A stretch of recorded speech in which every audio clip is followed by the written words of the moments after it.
Welcome to Uncomfortable Growth Uncut, where we celebrate those who defy fear, embrace growth, and live without regret.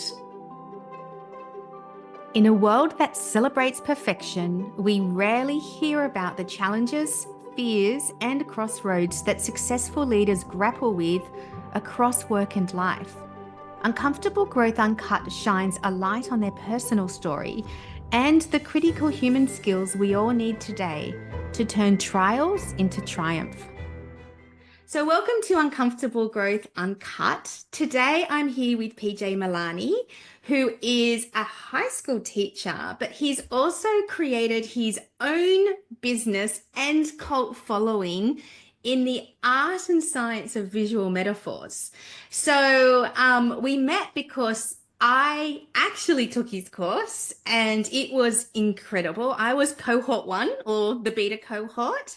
But what I love about PJ is how he's just made this happen, and his vision, which is encouraging people to live a more creative life to make the world a more creative place. So welcome, PJ. Thank you. Thank you so much for having me. I'm really excited to chat with you. Like I've been looking forward to this all week. So I'm going to ask you for your uncomfortable growth story, which can come from any aspect of your life. So what would you like to share with us? So in the last 2 minutes that I've thought about this question, I think, it might be of value to share pretty much just how I started Mm, sharing visual metaphors and why visual metaphors. So, I have been teaching film and animation for over 20 plus years, and my students, ever since, even from like the very first year when I was first teaching, they would ask me, Mr. Milani, well, what are you working on? Like, what is the thing that you are creating? Are you working on a movie? Are you working on an animation? What are you working on? Because, I offer all these creative inputs whenever they're working, and I didn't really have an answer for them at that time because I mm, pretty much I was putting in all of my creative juices and energy towards helping students with their projects. So even though I was helping make dozens and dozens, if at this point hundreds of projects, I wasn't really working on anything on my own. And like it mm, was it would really eat away at me, and mm, my dad had this like beautiful thing that he would always say, and so this would always kind of like also play in the back of my mind, which is always leave the door to God open. mm. And That's a and beautiful saying, isn't it? It's a beautiful yeah, saying. well, essentially it's like, by not putting yourself out there, you're closing the door for serendipity and opportunities to come to you, which Uh-huh. is essentially what was one of the meanings of that phrase. And honestly, I've never heard anyone say it, so I attribute it to my dad. And so, so this like nagging feeling had been kind of living with me for years and years. And the thing is, it's not as if I didn't battle this kind of feeling, because I would be like, okay, well, maybe I will start a YouTube channel. Uh-huh. But I was like, what do I start? What do I create a YouTube channel around? Like, I don't Uh-huh. making about teaching movie making, maybe, but then how do I go about doing, and you just kind of just get in your head about these things. Mm-hmm. And so I would periodically brainstorm, think of something, but then not do it. And then Mm-hmm. another year passes, brainstorm, whatever, not do it. And so I'm in my I get I turned 44 recently. And Mm-hmm. when I was 41, I was you start to kind of be thinking more about your mortality, thinking about, okay, time is running out. And I was journaling. It was close to my birthday, and I was journaling, and I was, writing like, okay, gosh, man, if I don't start doing anything now, if I don't start taking action now, then it's never gonna happen. Like I just keep putting this off, and then I just felt this like really piercing deja vu feeling, and so I was just like, wait, hold up, and I had like all these journals I got all Mm. like from years, like it's a pile of them. And so I Mm-hmm. started like looking through other journals, and I found an entry around my birthday, around the exact same time from 10 years ago, saying the Mm. exact same thing. Oh, That so you were talking to yourself 10 years later. Yeah. And I was just like, oh no, like I'm pretty much living Groundhog Day Uh-huh. over and over and over again, saying I'm going to do something, not doing the thing, saying I'm going to do something, not doing the thing. And Mm. so instead of like just waiting for that perfect time, that perfect moment, and you'll see if you look at any of my visual metaphors, you may see that theme. Like there is no Mm. perfect time. There is no perfect. Mm-hmm. There's only an imperfect now. And I just said, okay, I went to my wife. I went up to my wife and I was like, okay, I'm gonna start a blog. And she was like, what? I was like, do people still read blogs? I was like, I mean, I read blogs. I think people maybe, I don't know. But I'm gonna do something, okay? I'm Uh-huh. just gonna start writing a blog. And so Uh-huh. that was the first thing I did. I created a newsletter and then I created a blog. I had 8 people on my newsletter and I started just writing online in a blog. I did that for about a month and a half or so, and I actually was prepared that no one would read it. I was prepared Uh-huh. because I didn't promote it. I didn't like tell anybody. I was just like, what if by the merit of my writing, people will be Uh-huh. attracted to me somehow, like Uh-huh. as if like a message in a bottle, right? You throw it out into the ocean, but the Yeah. problem is the ocean is full of millions of messages in a bottle, and Yeah. there's no way that anyone, even if they wanted to find me, could find me. Uh-huh. So I learned that hard lesson after several weeks of just like putting in hours and hours into writing these things that no one ever saw. And I wasn't on social media. Like social media was not something I grew up with. It wasn't something I really wanted to be a large part of. Not to say that there's anything Mm-hmm. wrong with it. It just wasn't something that I was attracted to. Mm-hmm. So I didn't even think of that as an option. But then I come across um, other people who were experiencing a very similar thing, which is like, hey, you post online in a blog and nobody comes to see you. And it was really Dickie Bush and Nicholas Cole. They had a course called Ship 30 for 30, and they pretty much were, talk about a great sales pitch because they were just pretty much nailing all those right pain points, which is like, hey, I created a blog, wrote for No this many one's reading it. articles, no one's reading it, here's how you actually get seen. And I was like, Huh. okay, all right, post on Twitter. And I was like, Twitter, Twitter, With Twitter, only so what? many characters and you're writing What? long blogs. Yeah, I was like, what? But I was like, you know what? It'll at least help me become a better writer just through the Mm-hmm. sheer practice of it. So I was open to it. So I signed up for the course and I started taking it, started trying to apply the concepts from the course. And once again, I didn't tell anyone that I knew that I was on social media or to follow me or anything like that. I wanted it to happen organically in some form or fashion. So I started out with 3 followers on Twitter. Mm-hmm. One was an alum who just happened to run into me, and he had graduated years and years and years ago. And I told him about it, and he was like, "Oh, I'm on Twitter. I'd love to see your stuff." So it was Yeah. one.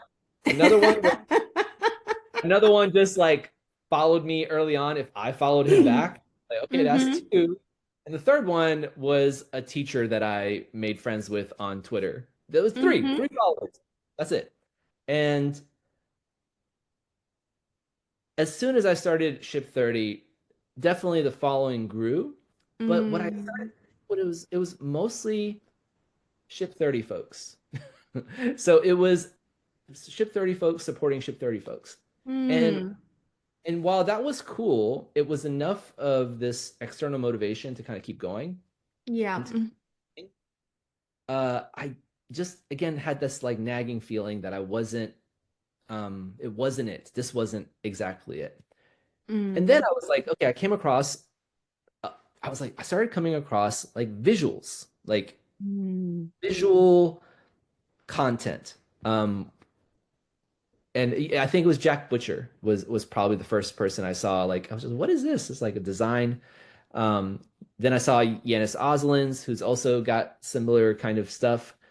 And I started seeing other posts that were like this, and I was like thinking, wait a minute, like I teach this stuff like all the time. I teach with visuals For all the time. 25 years. Yeah, yeah. I'm like, I was thinking about, I was like, wait a minute. Like I draw on the board, I talk through Mhm. metaphors all the time with my students and to try to explain like concepts or explain some emotional thing that they're going through or part of the creative process. And I was like, I could do this. I wonder if I could do this.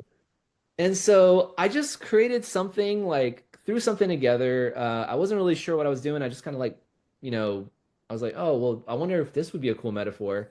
And posted it online. It was like back in March 2022, late March 2022. And the funny thing happened was I started to see people respond that were not in ship 30.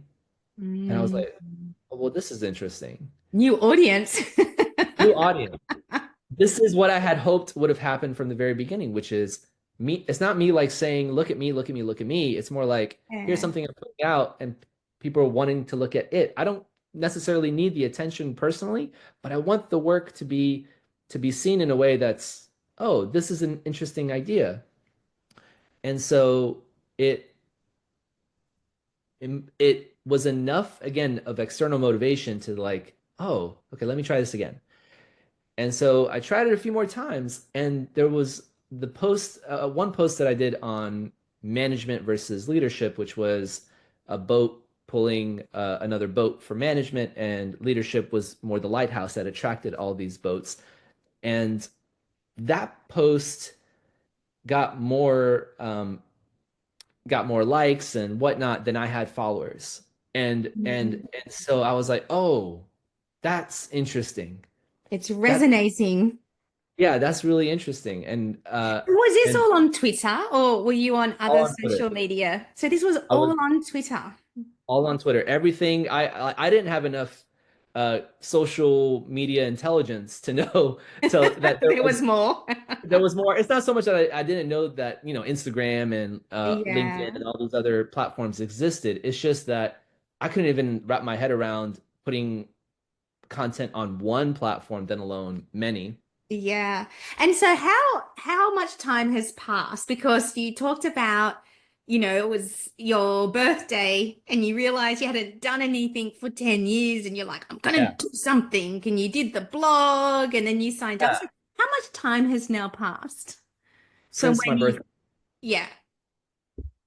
So that was 2021 of like the summer 2021. So about almost 4 years, roughly. Yeah. It'll be close to 4 years, maybe 3.5 years. Yeah. Uh, Yeah. yeah, that's so crazy. Yeah. So I want to hear all your story, but I want our listeners to hear how many followers you have now. So what's your latest follower Uh, count? gosh, I hate like well, okay, so there's different platforms. So Uh-huh. Instagram I think 217,000. LinkedIn is 171,000, Yep. something to that effect. Twitter is about 18,000. Funny enough, my lowest following is It's in more of a niche platform though. it's shifted quite a bit. Yeah, yeah. But So these yeah, numbers are massive, like particularly when you only started a few years ago. So for anyone who's tried to build a social media following, um, not from bagging people out or just being controversial, actually right. by adding something into the world, it's really hard. So the fact, and I love all your stuff. So I follow you on LinkedIn, I get your newsletter, And it's just amazing to see your numbers just grow and grow and grow and grow in such a short time. I mean, you must be the hero from that course that you did, the shift, what was it called? Ship 30. Shift Yeah. 30. Yeah, they'll be like, wow, here's our here's our like success story. It's absolutely incredible. Yeah, no, I mean, it definitely, when you put it into context, for sure, I'm very humbled and I'm grateful for anyone who's attracted to the work that I do. Uh, it really means a lot that I'm able to have some kind of creative practice myself because again that is what I wanted for the longest time, and the fact that Hmm. that practice is not only valued but is something that attracts other people to want to have a creative practice of their own.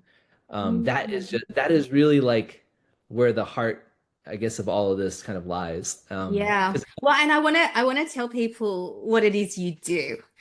And in my words, right? So you'll be more eloquent, but when I saw one of your visuals on LinkedIn, and it was so succinct. So it's a visual metaphor, or there's a visualization of a key point or a message or an insight, and the simplicity of the message, but the clarity of the message is what nails it. And I do a lot of work with corporate. I do a lot of work around communication, and I looked at your visual metaphors for the first time. I'm like, oh, I need to see more. These are really good. I can use these in a lot of my presentations and my training because people get sick of just words. And particularly in corporate, you get slide after slide with all of these detailed messaging, and people are falling asleep.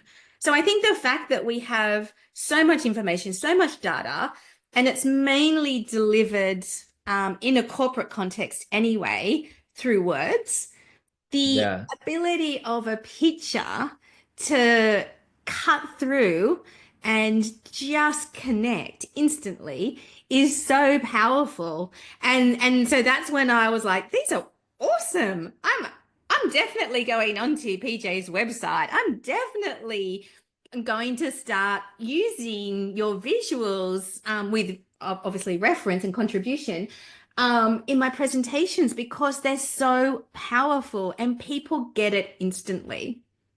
So Mm. that's for the listeners. Go see his website, Milani Creative, PJ Milani.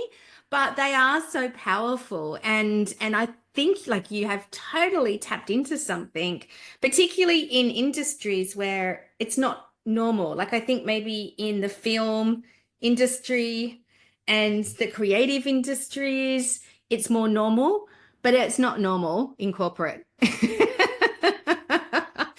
Yeah, yeah, you touched a really important point that it's because we don't see it that often.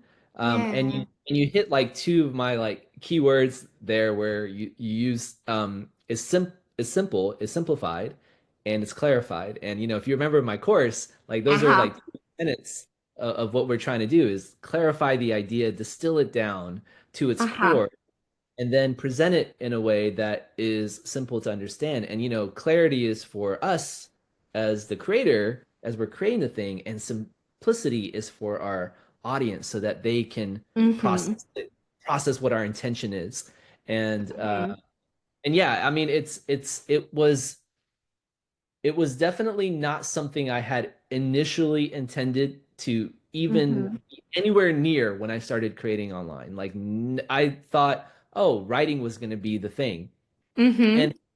And an interesting point though, I have to say like a lot of it probably comes from writing, like enjoying the writing process because most people think when they look at my work because they see all these visuals and the visuals are really a big part of it, the graphic is a big part of it, but Mm-hmm. the backbone of a visual metaphor is also in the writing of the labels themselves and like saying Mm-hmm. what this is and what that is, that is Mm-hmm. the thinking that you have around writing. So I think like anyone who is ever comes across something that like the stuff that I do and thinks, oh, I can't do that though because I can't draw, I would invite them uh to see perhaps there are ways that you can create these Learn kinds to of draw. Mm-hmm. learn to, yeah, and you can learn to present them in a way that is doesn't have to be pretty but can still communicate elegant ideas. And Yes. so yeah, But that's anyway. me. I'm definitely not a born illustrator.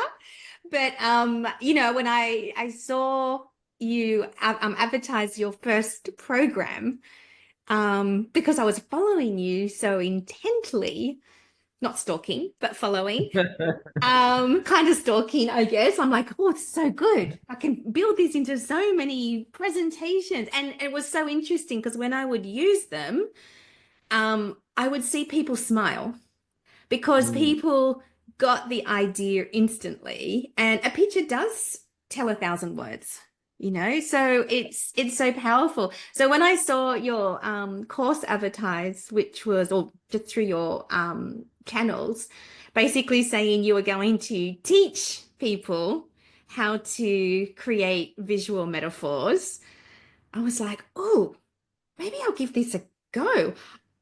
I'm terrible. I would consider myself not an illustrator and not a great drawer, but I love the simplicity and the clarity.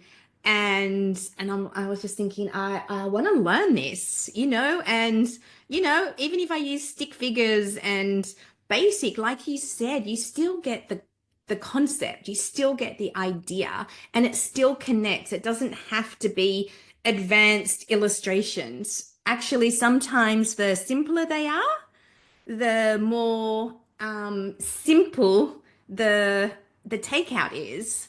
And so yeah, that's what got me so excited because I would never think about doing, in my mind, a drawing course. yeah, yeah. But I did sign up to your course.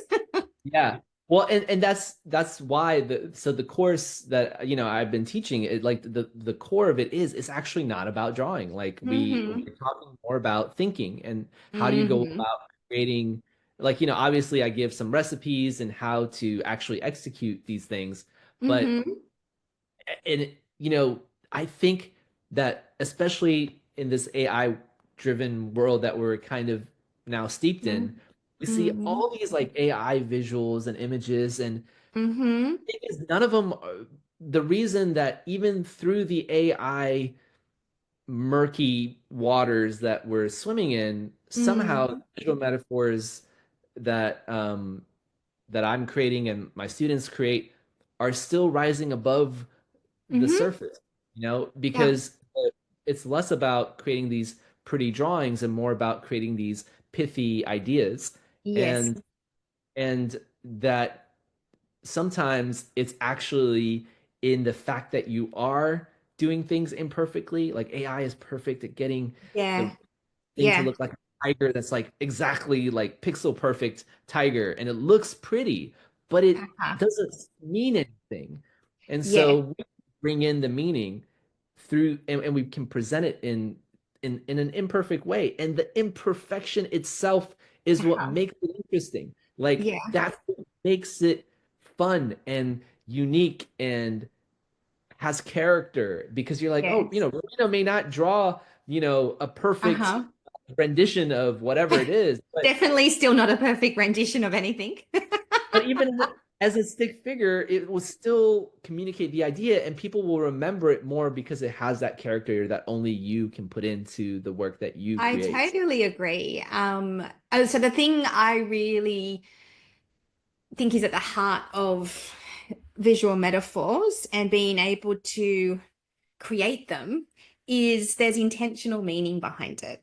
So it's not just a picture, it's a point or it's an idea or it's an insight. There's intentional meaning, and the visualization brings it to life in a way that you just get it beyond what words can do because it's you're using, I guess, different senses, and you're able to absorb so much more than having to read a number of different words. Yeah. But the thing that you were just talking about, which is, developing something which isn't perfect.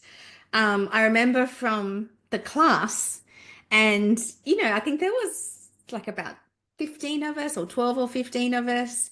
And Yeah, I it was. remember, yeah, and we had our homework and we are all learning how to create our visual metaphors. But I remember looking and going, oh, that's a really cute style. So people have their own style as well. And how Yeah. someone else was drawing a bird looked really different to how I was drawing a bird, but that's part of the charm and then part of what makes it recognizable to a person.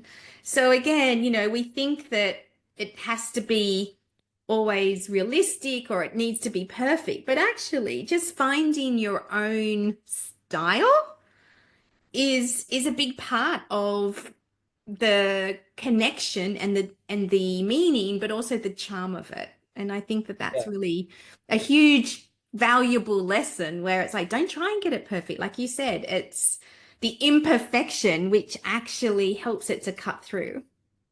Yeah, and you nailed it. Like, I think there's also something in it being reminiscent of, like, especially when you're a kid and you draw something and you're for the Hmm. first time sharing it with somebody else. It might be a teacher, it might be a friend, might be a parent, to say, hey, look what I made, a card. And Mm, it's heartwarming to see something that is just unique to an individual. mm, Like, mm, it's because it doesn't look perfect. It's you can see the imagination embedded in those imperfections mhm, that is, again, as you say, creates this charm, makes it resonant, makes it stand out from mhm, all this other stuff that is mhm, perfect. Everything that's perfect is blending in at this point because it's all mhm, AI generated, and mhm, it's, again, like, yes, you can use AI to make what you're doing better, maybe mhm, potentially. Like, maybe you already have an idea and you just really don't want to draw and you want to use AI to do that. mhm, But I would invite anyone who's interested in doing this kind of stuff to, at the very least, try to create. I think, I share the story about Alex Hormozy, who is this mhm, multimillionaire. Has got, I don't know however many, over $130 million. I think that's how much he might have sold his initial business, Gym Launch. And he's written, at least two of his last books have all been about business. And he could have hired, like, anyone to make these mhm, beautiful, pristine illustrations, but he illustrated all of his own ideas. And I think there's mhm, something to that because all of his visuals, and he's a great visual thinker as well. They stand out because they all look like, kid drawings. They're not mhm, drawings, mhm, and they're about business though. Like, they're all mhm, business related, and they cut through with precise clarity. And there's so, mhm. and I think there's something to, like, if you have ideas, and especially if you work in a corporate setting, even if when it comes to expressing, okay, these are our values, this is our mission, this is our goal for I was going to say semester because I'm a teacher, but for this quarter in business, right? Like, you're thinking Uh-huh. about all these different aspects of what it is that you're trying to present to your team. A lot of times, thinking visually helps you clarify exactly what it is you're saying. Because a lot of times, what we're also doing when we're thinking in visual metaphors is we're thinking through contrast. And so we say Mm. what we want, and to be even clearer, we say what we don't want. Mhm.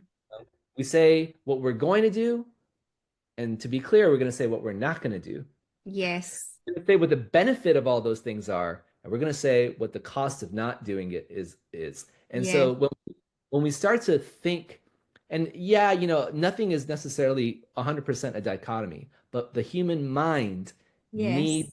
dichotomies oftentimes to digest difficult, challenging, abstract ideas. And so that is where the visual metaphor, and more importantly, the thought process behind visual thinking. Mm. So valuable, especially in a corporate setting, as you suggested. Yeah, absolutely. And my background, well, where I started in work was from a marketing background, and we talk a lot about insights. And Mm, there's such a crossover between the art and science of marketing and also visual metaphors. mm, And, mm, and if you think about it, that kind of makes sense because creating communication. So whether it's film based, and today that's probably more digital channels than traditional channels, or mm. whether it's just being able to capture a thought really succinctly, um, it's very similar, but insights are often about tension. So, and Mm, it's exactly as you say, it's here's what it is, but here's what it isn't.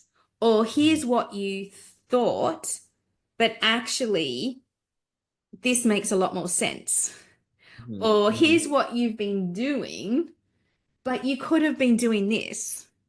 Right, And, right. and that's obviously linked to how a product or a service can benefit you.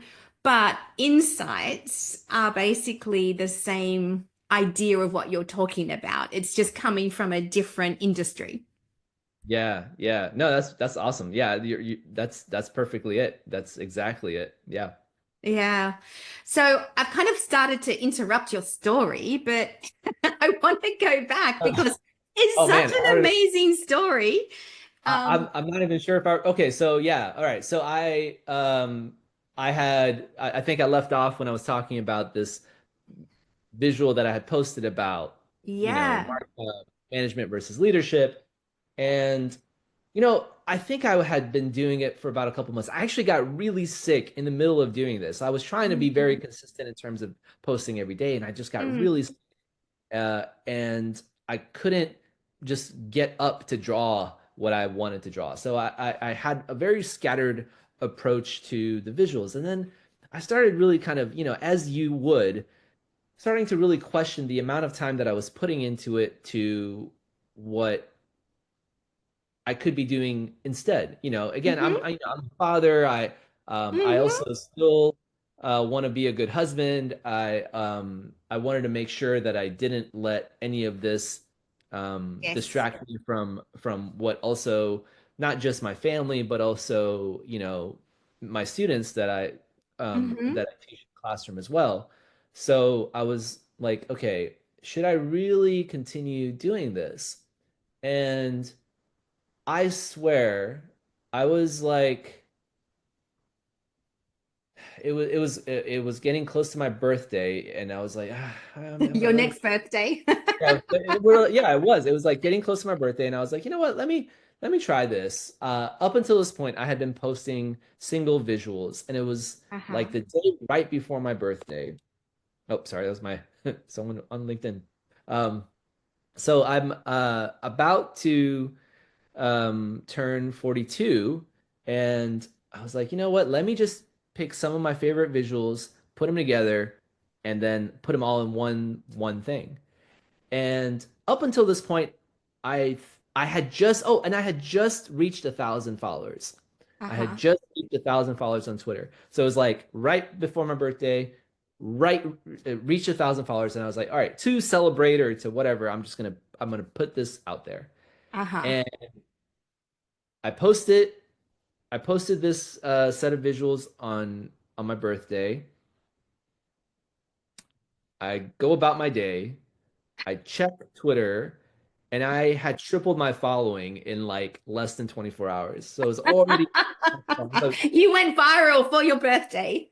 I was like, "What is happening? What is happening?" Uh, and yeah, it just continued to go crazy. It continued to go crazy. And but what's really interesting is how I felt at that moment was Mm. really interesting to like at that even as it was happening. I remember thinking this like, huh, this is not what I thought I would feel like, because I didn't feel great. I didn't feel like, oh my God, amazing. Like yeah, you do get that dopamine kick, but at the same time, I was like, this is the same work I've been creating. Like Mm. this was this post actually was nothing new. Mm-hmm. It was the same content that I had created up until that point. I just Mm-hmm. packaged it differently. You would appreciate that as for marketing. It Mm-hmm. was the same thing packaged differently. Mm. And that made all the difference. Mm. And really what's interesting about that is it got me to really appreciate and and funny, Dickie Bush, he said this to me, and I has just kind of really stuck. Is that the success that I had on that post was a byproduct of just showing up every day, and it's Mm-hmm. not so much. It's just a side effect, and Mm-hmm. I just kind of held on to that idea that it is at that moment, even though like the reason I didn't feel great was because I was like, oh, like I had been questioning myself whether I should continue to do this up until this Mm. point, and it wasn't the content. It was Mm-hmm. it was just The sometimes visibility. Yeah. it might have been chance, maybe the right person at the right time retweeted, or it might have been the Yeah. algorithm just shined a light Yeah. on me Or because even it was just my the birthday. impact of so many visuals at once made it more curious. Yeah, maybe because I already had a body of work. So when somebody Yeah. clicked it, they were like, oh, this guy continues to do this stuff. It could have been Yeah. any number of things. And the lesson there was, and the lesson I try to continue to just espouse everywhere is that you really just cannot know when quote unquote your lucky break will be. Mm. But if you're creating regularly, consistently, I just feel like it's inevitable that something will happen, but you just can't know when that's going to be. You just Yeah. can't, you just can't. And fast forward again, I was still not sure. I was still unsure if I was again devoting my time and energy in the right place at the right time at this season in my life. Yeah. Um, it's funny. Like I've kept feeling like, oh, I missed the time of my life when I should have been doing this. This Mm. is late. I'm too late. Why am I spending all this time doing this? Like I could be hanging out with my buddies, or Mm-hmm. I could be watching Netflix, or whatever, right? Am I just not to say that Netflix would have been a better use of my time, but you Yes, know what there's an am I like opportunity cost right, the of opportunity time. cost of time. Yeah. Um, and then I like all this out of nowhere. Literally, it felt like out of nowhere. I remember just like I felt that day, like a lot of self doubt, and I woke up to Adam Grant um, posting one of my pieces of work, and I was like, wait, what? I was like, Adam Grant, had his book in my, Yeah. Yeah. bookshelf, and I'm like, what? I like had to like triple check it was the real Adam Grant. Like I kept going to, I was like, this is. I looked at the handle, made sure, went to the Adam Yeah. Grant's Yeah. his Because it handle, linked and to I'm like, his website. I like, is this? Yeah, I clicked on that one. I was like, okay, it's got this many followers. This is the real Adam Grant, right? And then I shoot him a message. I was just like, I was really floored that one somehow this thing that I had made had found its way in front of somebody else's eyes that I respected, and really like valued the work that Adam Grant does, especially in organizational psychology and all that stuff. But not only did he see it, but he was like, wow, this really hits home enough to want to share it with the people that he knows, right? And that he's Mm-hmm. follow him. And so I shoot him a message, and he was so gracious and kind. Mm. He this lovely testimonial, and it was just so reaffirming at a time when I really needed that affirmation that Mm. okay, what I'm doing is having some kind of impact that's outside of just the creative drive. And the thing Yeah. is, like, to some degree you want to be able to have the creative drive only as an internal thing, but Yeah. my, one of my buddies who's also a creator, Lawrence Yeo, he's the author of a really wonderful blog called More to That. He framed it in a way for me that really has resonated and I can continue to use is you have to have your internal motivation, like to do the thing, but Uh-huh. you need the external validation to continue to do the thing. And Yeah. you need a balance of both because if you feel like you're doing because there's just so much time and energy that goes into Mm. being a creator online. Like it's just Yeah. so much.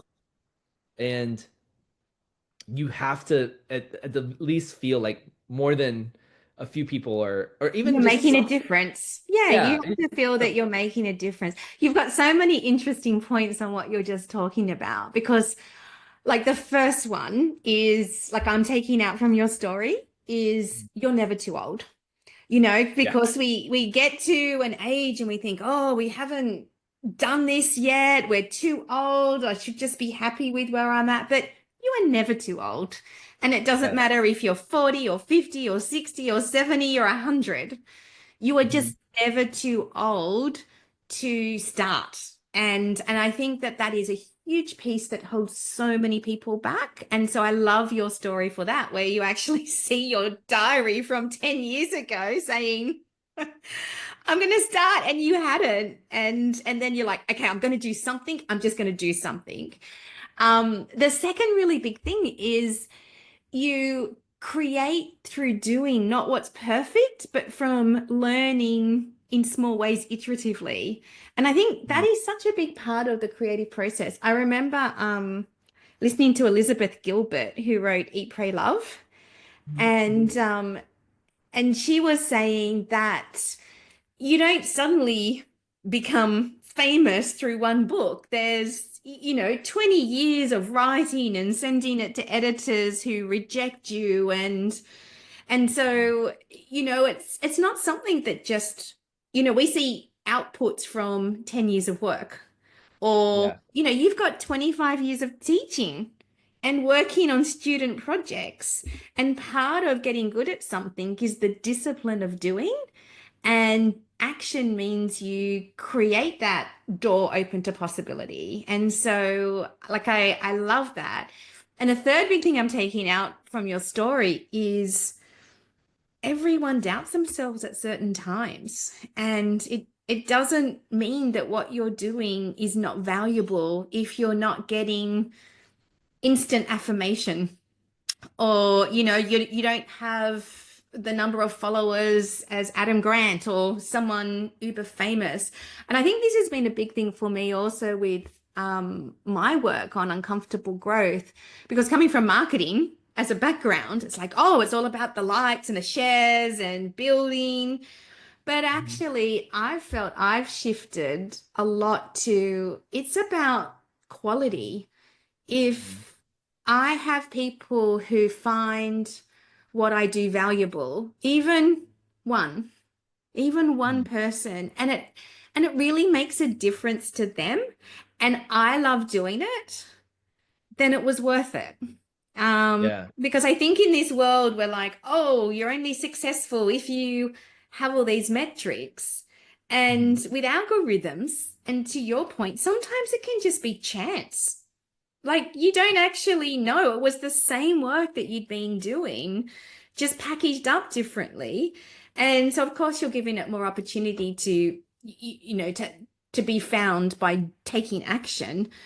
But there's a lot of amazing stuff, amazing creativity, amazing people and talent out there that could Mhm. even possibly be more amazing than really famous people. Yeah. No, I have no doubt. I have no doubt. And it's and Um, you really I wanted to just double click on that point that there is also tremendous value in the power of one, where mm, even I like doing things that don't scale.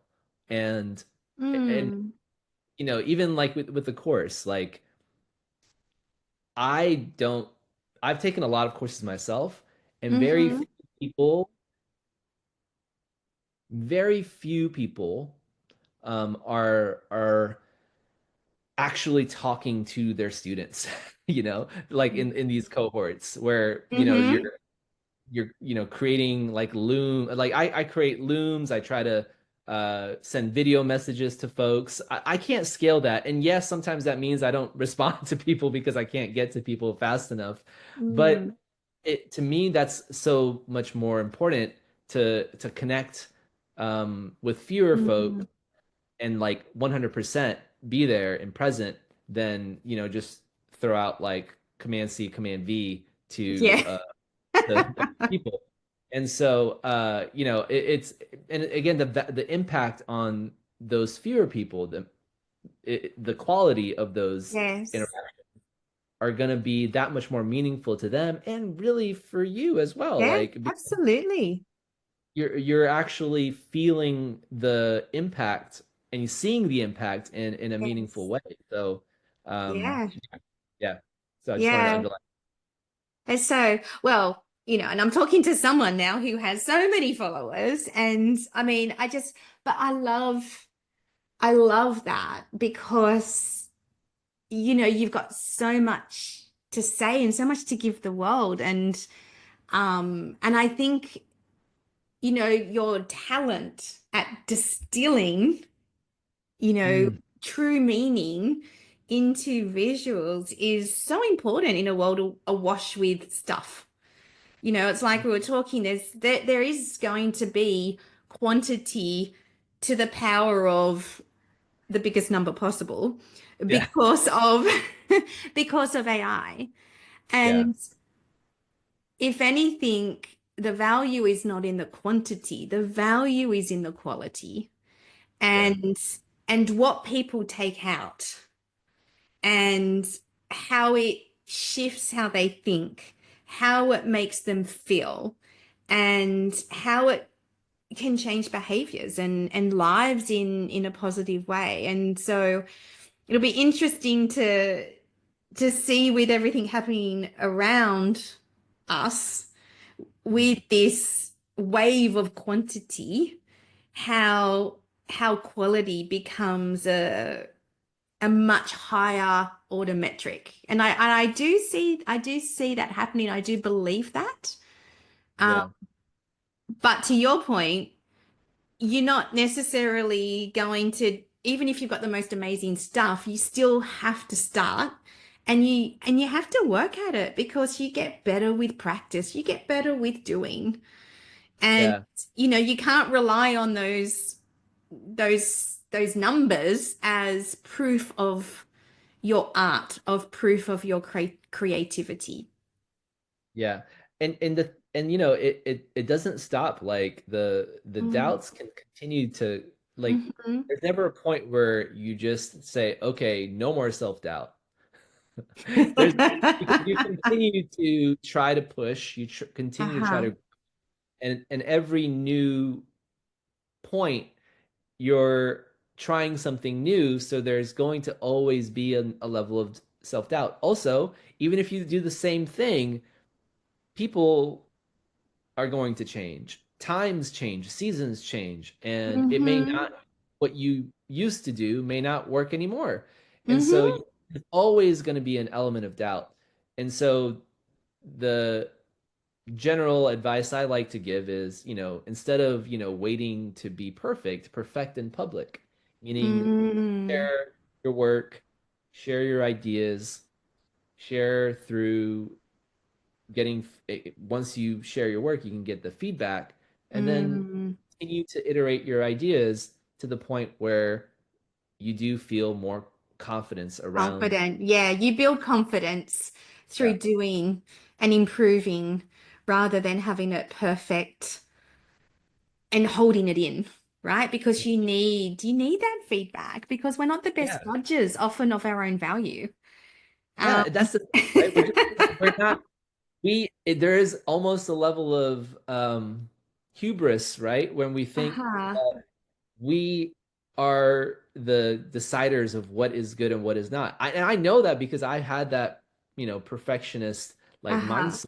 I was like, no, this isn't good enough. This isn't good enough to share. I don't want to waste people's time with, something that's not good. And I confuse, Hmm. high standards with, fear of judgment, and it's not Mm-hmm. necessarily something that you again, it's a lot of putting the carriage before the horse. You got to put your work out into the world to know what is good and what Yeah. works. Yeah. So And everything you've talked about is the definition of uncomfortable growth, right? Which is it's uncomfortable, but you put it out there and you grow. And then you're no longer afraid of that, but you need to push forward. And yeah, so you're always going to have that uncomfortable feeling while you're growing. yeah, And that is part of the growth. yeah, yeah. You nailed it. Way to bring it back to that through line. Yeah.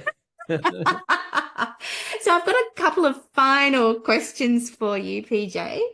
Um, so first one is, what's something you've learned about yourself in recent years?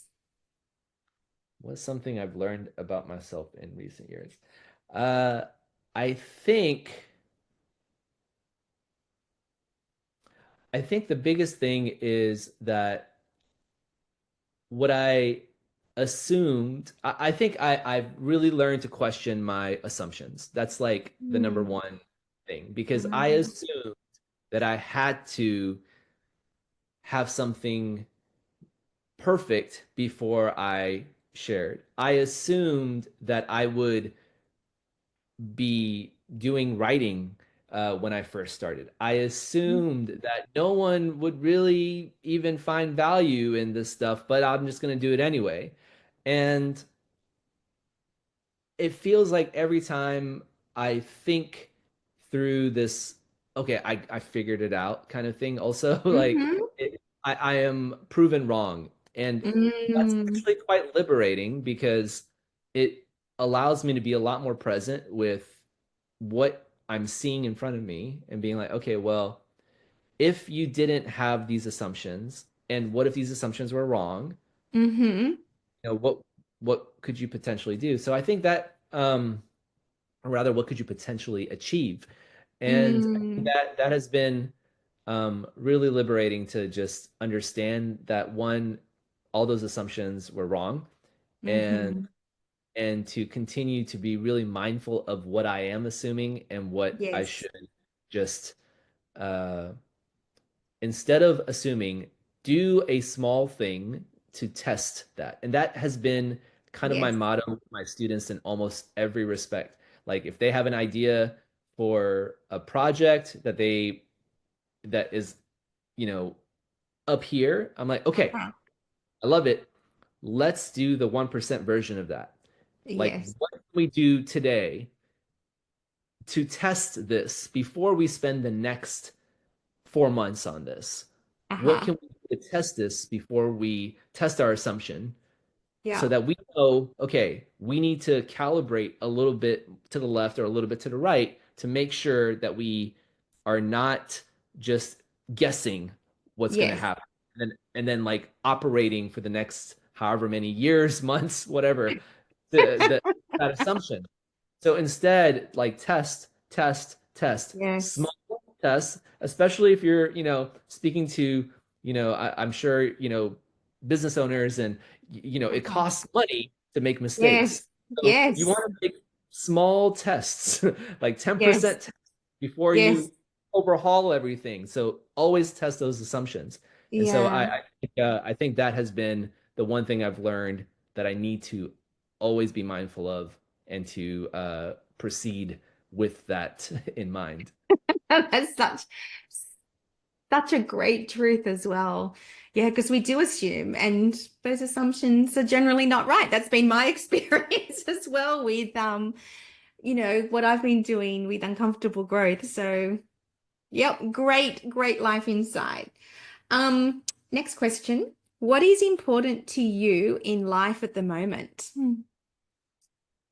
The number one thing right now is health, physical health, actually. I mean, obviously, Mhm. mental health is part of that as well, but Mhm. physical health particularly. I mean, my father sadly passed away earlier this year. Mm. Oh, it was actually, gosh, man. now I'm thinking about it, it's going to be almost a year very soon. So it Mm, was about 10 months ago. mm-hmm. And my father-in-law passed away really soon after that. Mm, And and those and it just feels like I'm going to a lot more funerals recently. And mm, and each time I go to a funeral, it's just it's not just about mortality, it's about, I see not only myself, I see myself through my kids' eyes as well. mm, mm. And that has become such an important thing for me today. Like, as I'm operating in this creator world, as I'm operating Mm. as a teacher, husband, and father, like, how can I also do these things without sacrificing health? And Yeah. and it takes a tremendous amount of discipline and intentionality to do that in a way that is um I mean, you have to make trade-offs, and that's Mhm. probably another thing, very important thing I've learned very recently is that there are no necessarily good or bad decisions, but there are always Mm. going to be trade-offs, and you Yeah. have to kind of evaluate based on value to cost, and Yep. there is tremendous value in continuing to stay healthy, and the Yes. cost of not doing those things is also pretty high. Yep. So, yeah, so physical health has been really important, and I think anything that I'm able to do with that, actually, if you think about uncomfortable growth, and we'll hammer that Mm. point home, like there's nothing more uncomfortable than uh than waking up in the morning and exercising, or Yeah. wanting to eat something and not doing it, Yes. or like putting away your phone when you know you should, but you still want to, you really got to put Yeah. it down. Like, Yeah. so, Yeah. physical health is really probably the key thing that I'm focusing on right now. Mhm. Yeah. And you're right. I mean, no one lives forever. And health, if you don't have your health, you don't get to do all the other things. Yeah. Yeah, So that's it it. is, it's like, it's foundational. Yeah. So yeah, I relate a lot to that because my parents are now in their 80s and I basically look and go, well, that's me in 30 years. So, Yeah. and 30 years doesn't feel very long when Yeah. you're already over 50. So, Yeah. doesn't Yeah. feel No, very long at all. yeah. Yeah, so keeping health is of great importance. Yeah. Okay, last question. What is a current fear, a current inspiration, and a current challenge for you at the moment? So we've got fear, inspiration, and challenge. Fear is. I think fear, my biggest fear is missing something um important with the kids. You Mm. know, that very, I mean, they're, there's a certain age where they kids really want to be around their parents and actually want to Mhm. play with them and do that kind of stuff. Mhm. So I think my biggest fear is missing that window, or not necessarily missing the window, not taking full advantage of that Mhm. window, and, Mhm. and looking back and wishing I had done more. And so I'm Mhm. really operating with trying to be mindful about that. Like right now Mhm. the kids aren't home, so we're in Mhm. podcast. Like they're at a piano lesson with mom. So that I'm like justifying, okay, we'll take some time to be able to have a conversation here. Not that Mhm. I want to have this conversation, but I more know. just Yeah. kind of balance Trade-offs. these, yeah, trade-offs. So that is the fear.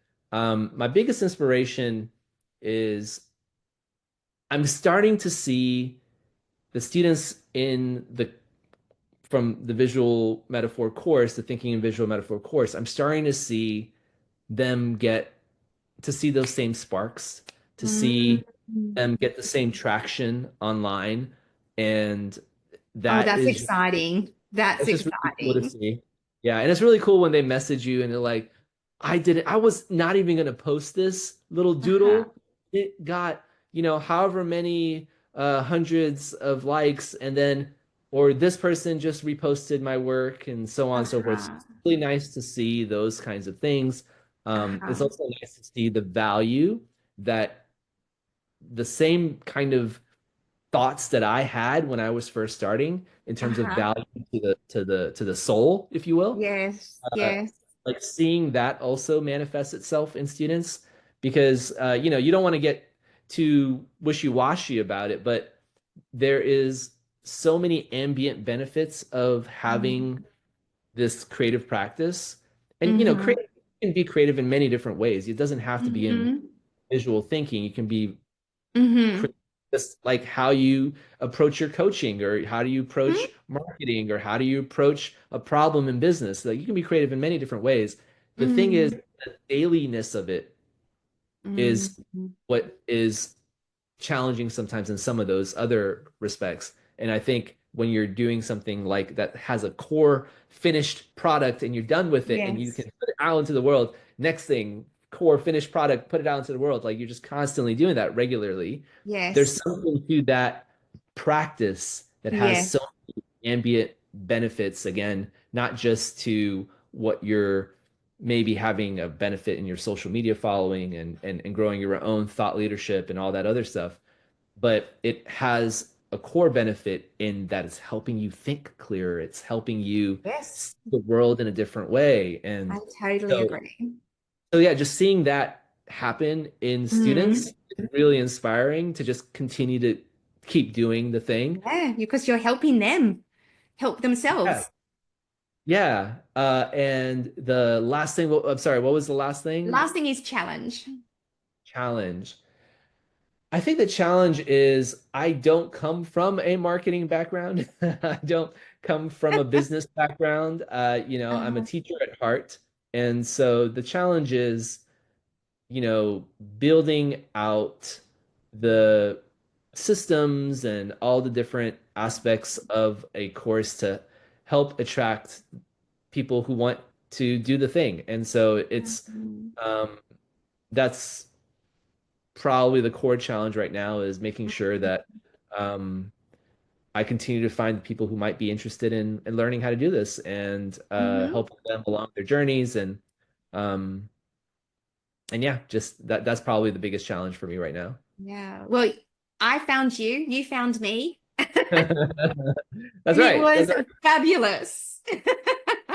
It was That's awesome. amazing. First and only course that I've actually signed up to that requires drawing.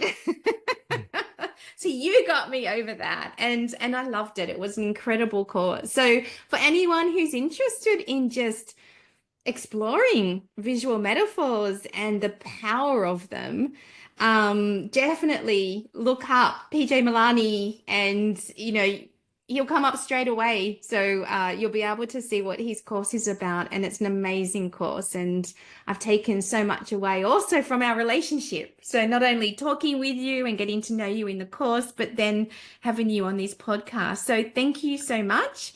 You are a true inspiration, PJ, and I know you're having a huge impact on the world. Thank you so much for being on Uncomfortable Growth Uncut. Thank you for having me and thank you for the kind words. If you are inspired but thinking, I can't do that, then you are so wrong. Anyone can learn the art of uncomfortable growth with the help of my flagship program, Uncomfortable Growth, Own Your Reinvention. In this, you will learn to navigate your own internal contradictions to finally unlock the courage and commitment to live a deeply meaningful life by design and on your terms. Uncomfortable growth is about the struggle and joy in discovering who you are, what you truly want, and how to make it happen. If this is something you are ready for, then find out more at www.rowenamillward.com. What have you got to lose, or more importantly, gain?